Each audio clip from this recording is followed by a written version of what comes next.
maanta waxaan joognaa halka ujeedaan madaxtooyada qaranka Soomaaliyeed halkaasoo munaasabad madaxweynaha Jamhuuriyadda Federaalka Soomaaliya uu sameeyay ciyaartooydii xulkeena qaranka kuwaasoo mataqaanaa guush u soo hoyay markii ugu horeysay heer mataqaanaa qaaradeed u soo gudbay qualificationskooda heer qaaradeed marka maanta waxaan taaganahay xafladii ama celebrationkii madaxweynaha Jamhuuriyadda Federaalka Soomaaliya uu sameeyay ciyaartooyda qaranka runtii waxayna ahayd waxaan aad ugu faraxsanahay ka wasaaradda ahaan guul fiican oo taariikhi ah madaxweynahana inuu mataqaanaa dhalinyarada dhiirigeliyo ayaduna waxay ka sii turjumaysay inay dhalinyaradaas sii qaataan shidaal dheeri maadaama ay sugayso kulan kale oo xiiso badan hadduu ilaa yaraado hadda anagu waxaan ka soo baxnay waxa waaye aan tartanka ku soo guuleysanay waa qualified-ka maxaa la dhahaa tartamada qaaradda Afrika marka insha Allah waxaan rajaynaynaa bisha sanadka soo socda April 8 ayaa waxaan ku dheeli doonaa wadanka Algeria anagoo kamid ah kooxihii qualified-ka ka soo noqday geeska iyo bariga Afrika marka waana wax aad u fiican qarankeena dhalinyarada 17 jirada inay heerkan soo gaarsiiyaan hadduu ilaa yaraado insha Allah waxaan rajaynaynaa guushan waa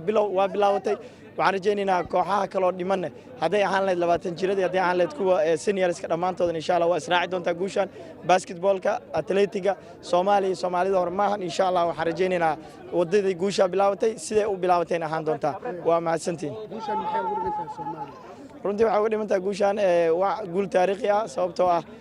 anagu inta badan waxaan ku soo hari jirnay gruubyada ama markii ugu fiicneed waxaan gaarnay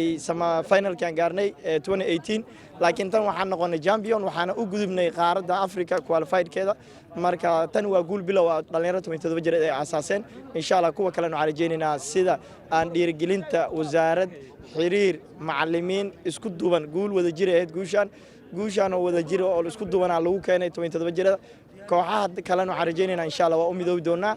min wasaarad ilaa xiriir ilaa iyo ciyaartooy iyo maamul dhamaantood insha Allah wada jireen guushan ku timid waana guul aad ugu farxad Soomaaliya idil si u bilaawato insha Allah guushan waa isdaba taal doontaa assalaamu calaykum waraxmatullaahi wasiir ugu dambeyn ma laga yaabaa inaad dhigataan guushan maadaama aad gaarteen intan xigtana aad dhigataan ma laga yaabaa runtii isma dhigan doono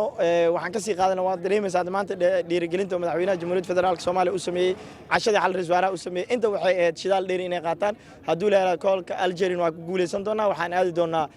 insha Allah ciyaaraha World Cup ka dhici doona Latin America aad ma